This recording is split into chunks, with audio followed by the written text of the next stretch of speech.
Chapter 1: The 5 Seconds That Changed Everything. Marla Evans discovered she had erased her father on a Tuesday afternoon. While standing in the middle of a kitchen, she shared with the man she planned to marry. It wasn't dramatic. No argument, no tears.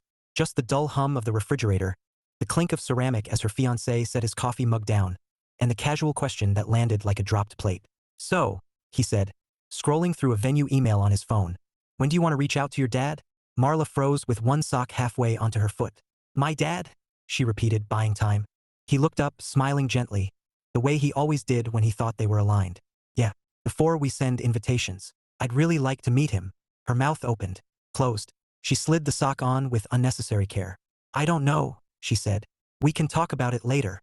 He didn't push. That was one of the many reasons she loved him. Instead, he nodded, kissed her temple, and went back to his email. But something had already cracked open. Later arrived 3 hours after he left for work, when the apartment was quiet and Marla sat cross-legged on the couch with her phone balanced in her palm. She scrolled through her contacts, past coworkers, college friends she rarely spoke to, and her mother, saved as always as Mom. Her father's name appeared between dentist and dry cleaner. She tapped it. The last text thread ended 4 years ago. Her chest tightened. She couldn't remember sending it, or receiving a reply. "It takes 5 seconds to send a text," she muttered to herself. The thought landed with surgical precision. No excuses survived it. She pressed call. A mechanical voice informed her the number was no longer in service. Marla stared at the phone long after the call ended, as if it might apologize. She tried again. Same result. By the time her fiancé, Evan, came home that evening, she was already putting on her shoes. "We need to go to my mom's," she said, grabbing her jacket. Evan blinked. "Okay, is everything all right?" "No," she said honestly. "But it might be explainable." Her mother's house looked exactly the same as it always had. Small, ranch style, beige siding softened by time. It smelled like lemon cleaner and familiarity. They sat at the kitchen table while her mother filled the kettle, Marla explaining in clipped sentences that she couldn't reach her father and hadn't realized how long it had been since she tried. Her mother frowned, not in surprise, but in recognition. "I don't have his number either," she said. "He changed it years ago." Marla swallowed. "Years?" Her mother shrugged. "He left a box in the attic when he moved out.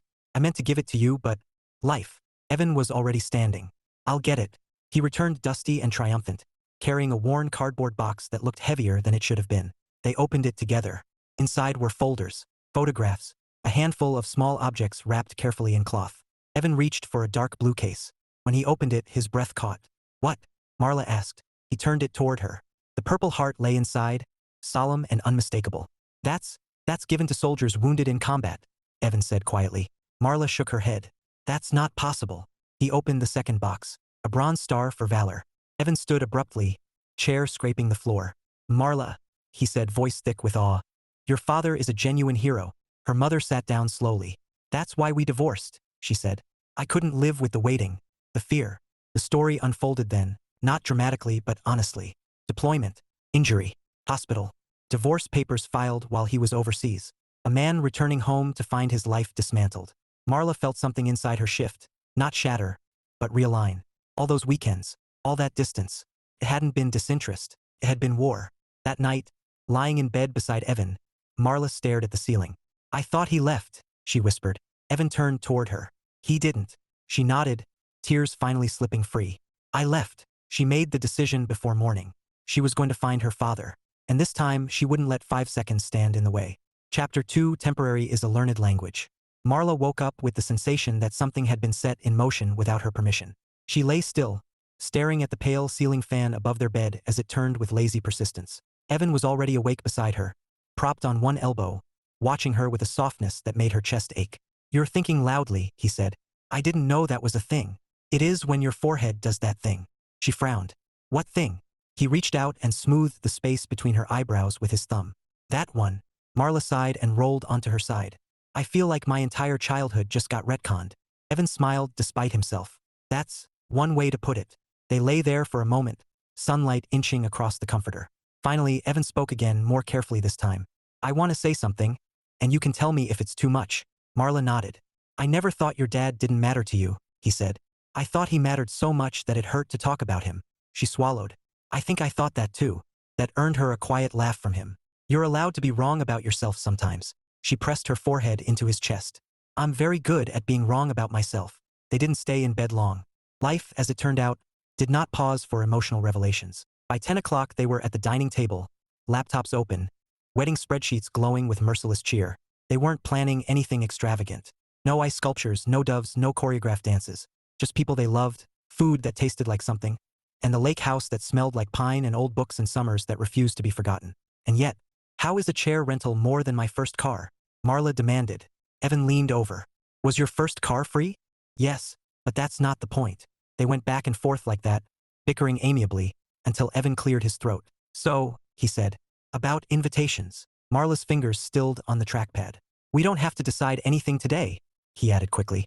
I just want you to know that whatever you decide, I'm on your side. She looked at him, really looked. This man who planned a future with her like it was a certainty, not a gamble. I don't know how to be close to someone who is always temporary, she said. Evan tilted his head. What makes you think he was temporary? The question landed gently and still managed to knock the air out of her. He was only there every other weekend, she said.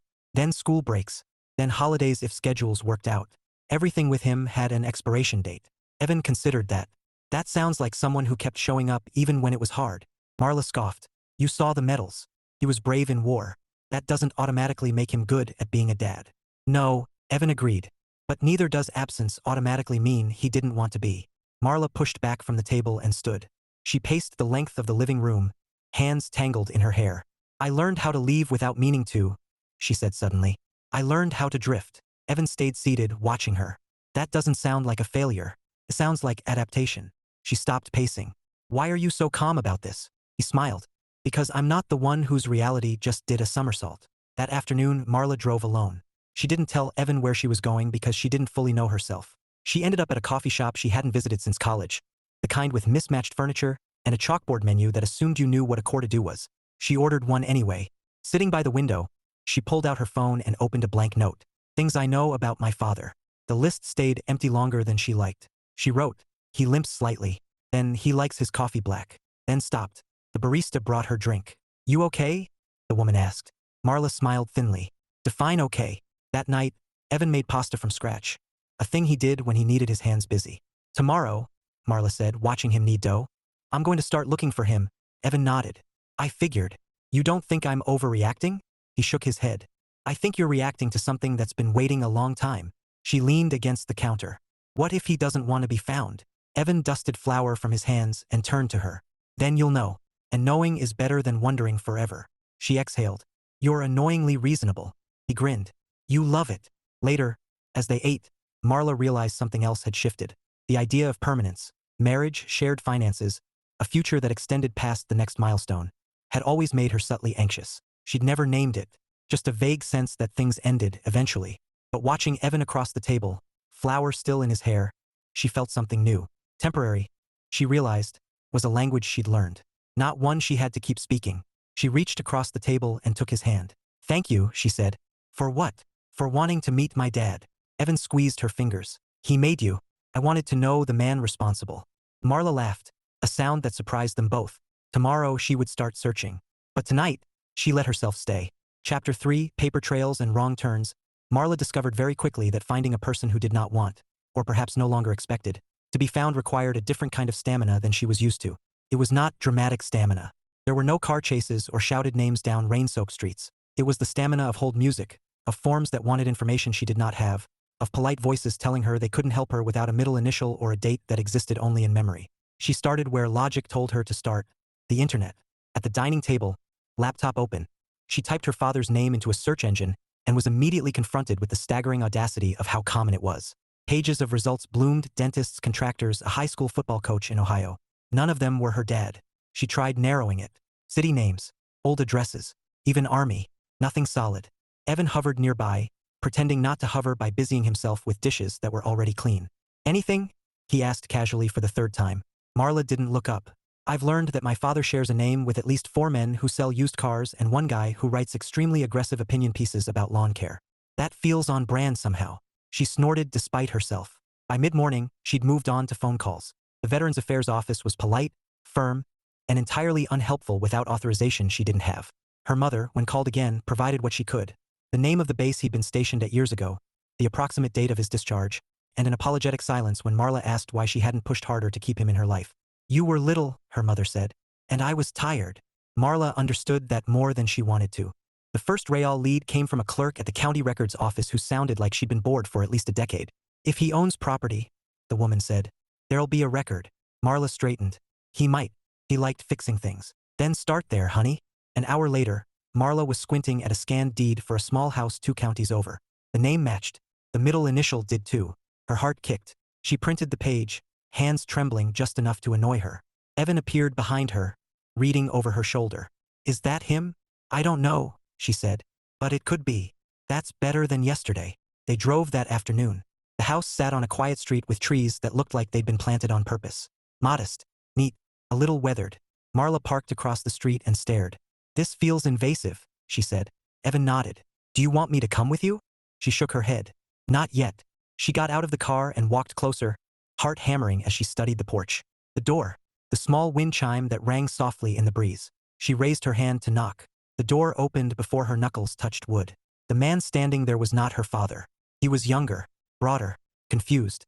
Yes, he said. I'm so sorry, Marla blurted. I'm looking for previous owner, he guessed. She nodded, mortified. He sold the place years ago, the man said. Moved north, I think. North was not helpful, but it was something. She thanked him and retreated to the car, adrenaline buzzing uselessly in her veins.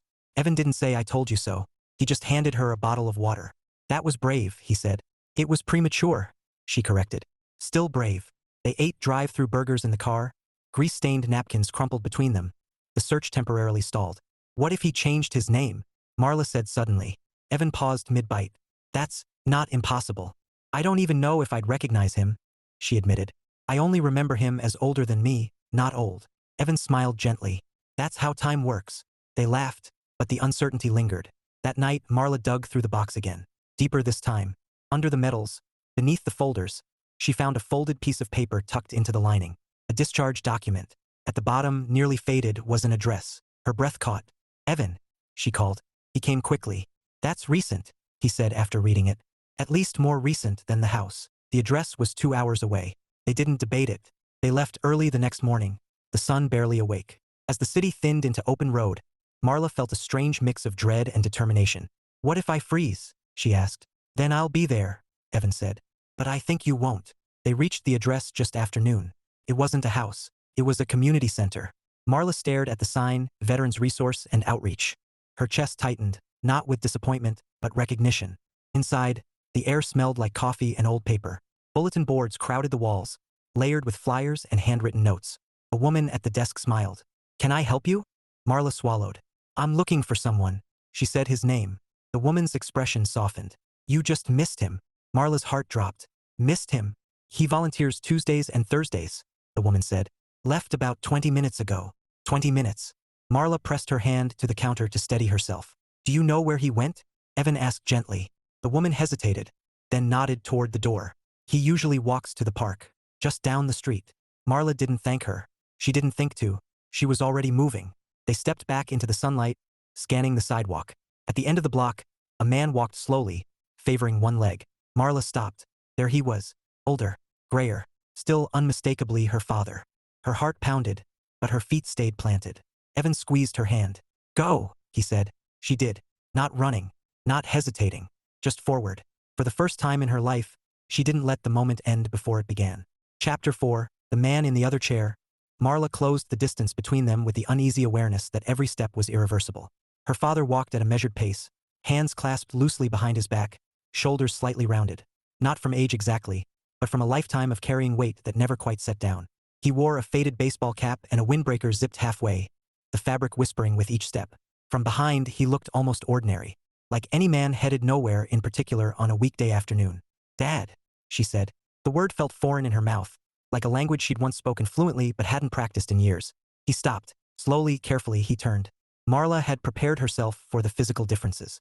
The gray hair, the deeper lines around his eyes. What she hadn't prepared for was recognition. It was immediate. His breath caught. She saw it happen, saw the moment his brain caught up with his heart. Marla, he said. Her name sounded different in his voice now, older, steadier, like it had lived somewhere quiet and safe while the rest of the world moved on without it. She nodded, unable to speak. He stared at her for a long moment, eyes bright and disbelieving, before clearing his throat and gesturing awkwardly to a nearby park bench. Sit, he asked. If that's okay. She followed him, legs trembling just enough to annoy her. Evan lingered a respectful distance away, pretending to examine a tree that was very clearly not interesting. They sat. Up close, Marla noticed things she hadn't before. The scar along his knuckle. The way his limp was more pronounced than she remembered. The faint smell of coffee and soap. "You look," he started, then stopped. "You look good." She laughed softly. "You too. You look like yourself." That earned a small smile. "I hoped you'd still know me." "I almost didn't," she admitted. "But not because you changed." He nodded, accepting that without defensiveness. "I heard you were getting married." Her heart skipped. "You did. Your mom sent a Christmas card," he said. "I didn't want to intrude." The familiar word sat between them like an accusation. "I'm sorry," Marla said suddenly. "I should have called. Or texted. Or—" He lifted a hand gently. "Marla, I'm just glad you're here." She exhaled. Tension she hadn't known she was holding finally loosening. They talked cautiously at first. Surface-level things. Where she lived. What she did. How she met Evan. "He's good," Marla said, glancing back at him. "Patient." Her father smiled. "That's important." There was a pause. "I didn't know," she said quietly. "About the army. About the medals." He looked down at his hands. "I never wanted that to be the thing you knew me for." "I didn't know you at all," she said. Not accusing. Just honest. He met her gaze then, eyes steady. "That wasn't because I didn't want to be there. I know that now." They sat in silence, the kind that didn't demand filling. Finally, he spoke again. "I volunteer at the center because it helps," he said. "Being useful. Being around people who don't need explanations." Marla nodded. "I thought you disappeared." "I didn't," he said softly. "I just stopped knowing where I fit." Something shifted in her chest. Not pain, exactly, but understanding. "Would you like to get coffee?" she asked. "There's a place down the street." His eyebrows lifted in mild surprise. "I'd like that very much." They stood together, the moment neither rushed nor delayed. As they walked, Marla realized something startling. This wasn't a reunion. It was an introduction. And for the first time in her life, she wasn't afraid of what came next. Chapter 5. Courage looks different up close. The coffee shop was narrow and warm, with windows fogged from overuse and a bell over the door that rang like it had something to prove. Marla held the door for her father, suddenly hyper-aware of the choreography of ordinary kindness. He thanked her the way people did when they meant it and chose a small table near the wall. They ordered simply. Black coffee for him. A latte for her because some habits survived emotional earthquakes. When they sat, there was a moment, brief but unmistakable, where neither knew what came next. Marla broke it first. "You still drink it black." He smiled, the lines at the corners of his eyes deepening. "Some things are harder to unlearn than others." "That's comforting," she said. "I think." He laughed softly. "How long are you in town?" "I live here," she said. "I mean near here, with Evan." His eyes flicked to the window, where Evan stood outside, pretending to check his phone while very obviously not leaving. "He seems like a good man," her father said. "He is," Marla said without hesitation. "He makes lists. For fun." Her father's eyebrows rose. "That's serious." They both smiled, the tension easing just enough to breathe. "I didn't know how to reach you," Marla said finally. "I tried your number." "I changed it," he said. After a while. "I should have asked for the new one." "You were building a life," he said gently. "I didn't want to interrupt." Marla stared into her coffee. "I got very good at assuming people would leave." He nodded slowly. "So did I." The admission settled between them not as an excuse, but as context. "I volunteer at the center because it gives me structure," he said. "Purpose. And because helping other veterans feels like paying rent on borrowed time." Marla looked up. "Borrowed from who?" He shrugged. "Fate. Luck. Whoever decides these things." She thought of the medals, the boxes, the weight of history she'd never known she was missing. "I'm getting married," she said, like it was news she was still testing out loud. "I know," he said. "At your grandfather's lake house." Her heart skipped. "You remember that?" "I remember a lot," he said. "I just didn't always know where to put it." There was a pause longer this time. "Would you want to come?"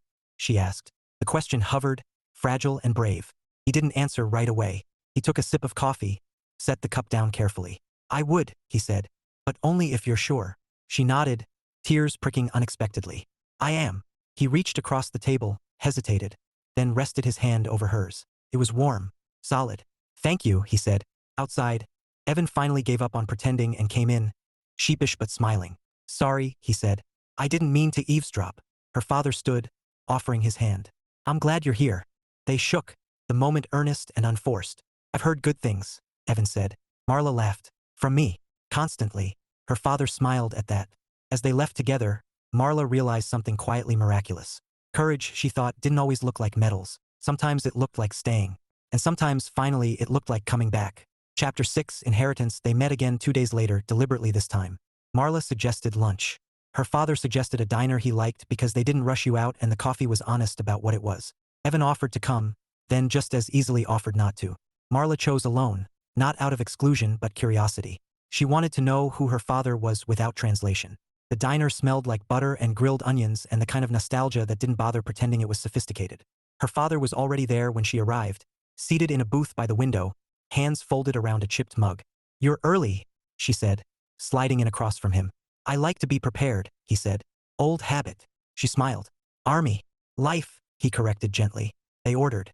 He remembered her usual without being told: scrambled eggs, wheat toast, extra pepper, and the fact that he did made something loosen in her chest. They talked about neutral things first. Her work, his volunteering, the lake house, how the water always stayed cold longer than it should. Then the conversation drifted, as if pulled by gravity. "I used to think you didn't want me," Marla said quietly. Her father didn't flinch. He just nodded once, slowly. "I figured. That wasn't fair," she continued. "But it felt easier than wondering why everything with you felt temporary." He took a breath. "I never wanted to be temporary. I know that now." He traced the rim of his mug with one finger. "When I came back from my first deployment, I thought I could just step back in, be the same guy, same dad. But everything felt louder, faster, like I was always behind." Marla listened, resisting the urge to interrupt with reassurance. "I was afraid of doing it wrong," he admitted. "Of disappointing you in new ways. So you stayed careful," she said. "Yes." And careful felt like distance. He met her eyes. "I'm sorry." The apology didn't arrive with fireworks. No swelling music. Just honesty, laid down between plates and napkins. "I don't need you to be perfect," Marla said. "I just needed you to be real." "I was real," he said softly. "I just didn't know how to be present." She nodded. "I learned from that." He tilted his head. "How so?" "I learned to expect endings," she said. "To assume people leave, even when they don't mean to." Her father absorbed that, his expression thoughtful rather than defensive. "And Evan? He stays," she said without hesitation. "Even when I pull back." A small smile crossed his face. "Then you chose well." They sat in companionable silence for a while, the clatter of dishes filling the gaps. "You know," he said eventually, "I kept everything. Everything. Your drawings. Your report cards. The terrible clay mug you made in 3rd grade. Marla laughed, startled. "That thing leaned." "Still does," he said. "It's terrible." "Why keep it?" "Because it was yours." Something in her chest tightened, sharp and sweet. "I thought inheritance was about money," she said. "Or objects. Or land." He smiled. "No. Inheritance is about what you carry forward." She looked at him then, really looked, at the man who stayed alive, who showed up when he could, who held on even when it hurt. "I think I inherited your stubbornness," she said. He chuckled. "You always had that. And your sense of responsibility. That one's a double-edged sword," he warned. "I know," she said. "I'm learning when to put it down." When they stood to leave, he hesitated. "Can I come to the rehearsal dinner?" he asked. "If that's not too much." Marla didn't hesitate. "I'd like that." He nodded, relief evident. "Thank you." Outside, Evan waited by the car, hands in pockets, eyes curious but respectful.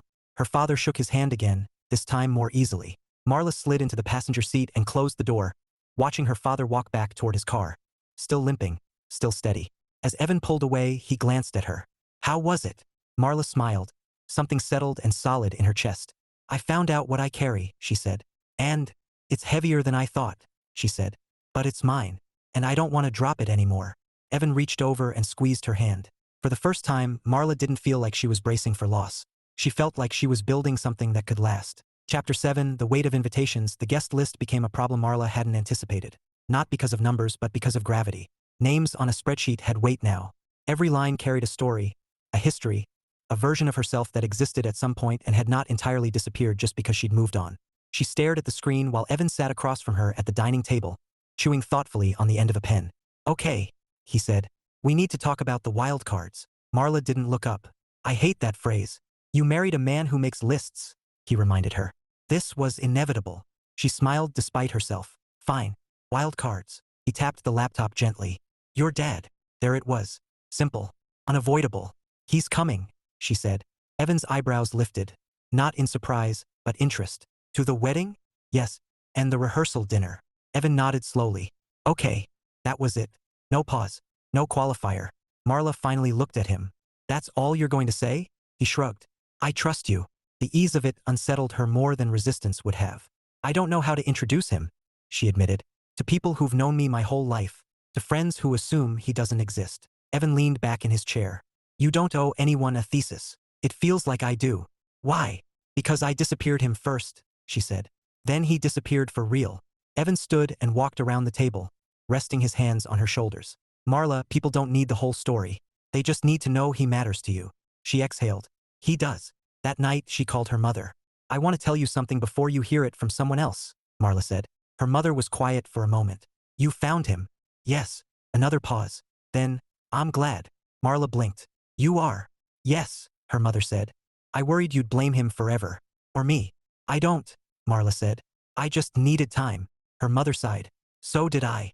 When Marla hung up, she felt lighter. Not unburdened, but steadier. The invitations went out the next day. Her father's name looked strange and right on the envelope, written carefully in Marla's handwriting. She hesitated before sealing it, then pressed the flap down firmly. Commitment, she was learning, was an action. A week later, her father called. I got the invitation, he said, voice warm and slightly awed. I wanted to make sure. You really meant it. Marla smiled into the phone. I really meant it. I don't want to disrupt anything, he said. Your day should be about you. It will be, she said. And you're part of my life. That's not a disruption. He laughed softly. You've always been braver than you think. After the call, Marla sat quietly for a while, phone resting in her lap. Evan joined her on the couch, handing her a glass of wine. Good call. Yes, she said. Hard, but good. He clinked his glass against hers. That seems to be a theme lately. She leaned into him, thinking about the lake house, the water, the people who would gather there carrying their own versions of history. For years, she'd believed that inviting someone in meant risking loss. Now she understood something different. Not inviting them meant living with absence forever. And that, she had learned, was heavier than any fear. She rested her head on Evan's shoulder and let herself imagine the weekend ahead. Not as a test, but as a beginning. One she was finally ready to stay present for. Chapter 8. The lake house. The lake house had always existed slightly outside of time. It smelled like pine needles and sunscreen and old paperbacks left behind by people who never quite finished them. The dock creaked in familiar places, the kind of sounds you trusted because they had never changed. Marla arrived Friday afternoon with Evan, the car packed carefully and carelessly all at once. Garment bags folded around grocery sacks, flower boxes wedged between suitcases. She stepped out onto the gravel drive and inhaled. This still smells like summer camp, she said. Evan smiled. I'll take that as a good sign. Family trickled in over the next few hours. Cousins she saw once a year. Friends from college who hugged her like time had politely stepped aside just for them. Laughter filled the rooms in overlapping waves, punctuated by the clatter of dishes and the unmistakable chaos of too many people trying to be helpful. Marla stayed busy on purpose. If she stopped moving, she might start anticipating. Her father arrived just before dinner. She saw his car pull in through the kitchen window and felt the moment lodge in her chest. Not panic, not fear, but awareness. This was new territory. Shared space. Shared history. I'm going to get him, she said, already moving. He stood by his car, hands in his jacket pockets, surveying the house like a place he'd once known in a dream. You made it, Marla said. He turned, smiling. I wasn't going to miss it. She hugged him without thinking. He stiffened for half a second, then relaxed into it, arms settling around her with quiet certainty. Inside, introductions happened organically. No announcements. No explanations. Just names, smiles, small stories. This is my dad, Marla said simply, and that was enough. At dinner, he sat across from Evan, listening more than he spoke, laughing at the right moments. Marla watched them from the corner of her eye, two men she loved occupying the same space without tension. Later, as the sun dipped low and conversations fractured into smaller clusters, Marla found her father standing by the lake, hands tucked into his pockets, gaze fixed on the water. You okay? She asked. He nodded. It's beautiful here. My grandfather loved this place, she said. He said the lake kept secrets. Her father smiled faintly. Some things are worth keeping quiet until you're ready. She leaned against the railing beside him. I'm glad you came, she said. So am I, he replied. I didn't realize how much I missed this version of you. She laughed softly. I'm still getting to know her myself. The rehearsal dinner the next night was chaotic and warm and exactly imperfect enough to feel real. Stories were told, some accurate, some improved with age. Evan's best friend roasted him with loving precision. Marla's mother hugged her father briefly, awkward but sincere. No one pretended the past hadn't happened. They simply didn't let it own the present. The morning of the wedding dawned clear. Marla stood alone on the dock for a moment before everything began. Barefoot, dress still hanging untouched inside. The water was calm, reflecting the sky like a held breath. Her father joined her quietly. You ready? He asked. She considered the question. Yes, she said. Not because I'm not scared. Because I am, and I'm doing it anyway. He nodded. That's how you know it matters. When the ceremony began, the chairs filled with people who had chosen to stay. The lake shimmered behind them, the breeze gentle and forgiving. Marla walked toward Evan, heart steady, eyes clear. Halfway down the aisle, she glanced to her left. Her father met her gaze, pride and something like peace softening his expression. She smiled back. The vows were simple, honest, laced with laughter and the kind of love that had learned how to endure. When Evan said, I choose you, even when it's hard, Marla felt the truth of it settle deep. When she replied, I stay, she meant it in every possible way. Afterward, as applause broke and people surged forward with congratulations, her father pulled her into a quiet embrace. You did good, he said. So did you, she replied. As the sun lowered and the lake caught fire with color, Marla stood between the past and the future and realized something extraordinary. Nothing had been erased. Everything had been added. And for the first time in her life, she wasn't afraid of what stayed. Chapter 9, What Stays. The lake house exhaled slowly after the wedding. Chairs were folded. Lights were dimmed. The echo of laughter lingered in corners like a friendly ghost that refused to leave until properly thanked. Morning came soft and unhurried, the kind that didn't demand anything beyond presence. Marla woke before Evan, sunlight already slipping through the curtains. She lay still for a moment, listening, to the lake lapping gently against the dock, to the quiet certainty of another person breathing beside her. Married. The word no longer felt ceremonial. It felt practical, solid, like a verb. She slipped out of bed and pulled on a sweater, padding downstairs where the house held its breath in that between time after celebration and before departure. The kitchen bore the marks of the night before. Wine glasses drying on a towel, a bouquet laid carefully in a sink filled with water, a half-eaten loaf of bread wrapped loosely in foil. Outside, the dock called to her. She stepped into the morning barefoot, the wood cool and familiar beneath her feet. The lake reflected the sky in gentle gradients of blue and silver, unbothered by milestones. It had seen vows before. It would see them again. You always liked mornings, her father said behind her. She turned, smiling. I liked when they were quiet. He joined her on the dock, easing himself down with the practiced care of someone who knew his limits. They sat side by side, shoulders not touching, but close enough to feel intentional. I didn't want to leave without saying goodbye, he said. You don't have to say goodbye, Marla replied. You can say see you, he chuckled. You always did correct me. She nudged him lightly with her shoulder. You taught me to be precise. They watched the water for a while. I used to think staying was the hardest thing, he said eventually. Turns out coming back takes a different kind of courage. Marla nodded. I thought leaving protected me. Did it? She considered the question, honest with herself in a way she hadn't always been. It kept me safe, she said. But it also kept me lonely. Her father absorbed that, gaze steady on the horizon. I wish I'd known how to tell you I wasn't going anywhere, even when it looked like I was. I wish I'd known how to ask, she said. But we're asking now. He smiled at that. We are. Inside, a floorboard creaked. Evan appeared in the doorway, hair rumpled, eyes soft. He lifted a hand in greeting, then paused, giving them space without needing to be asked. Marla loved him for that. Her father stood slowly. I'll let you two have the morning. You're coming for breakfast, Marla said. Wouldn't miss it. When he walked back toward the house, Marla stayed a moment longer, letting the quiet settle into her bones. The past no longer tugged at her with unfinished business. It sat beside her, acknowledged, integrated, no longer aching to be resolved. Evan joined her, wrapping an arm around her shoulders. You okay? He asked. Yes, she said. I think I finally am. He kissed her temple. Good. They went back inside together.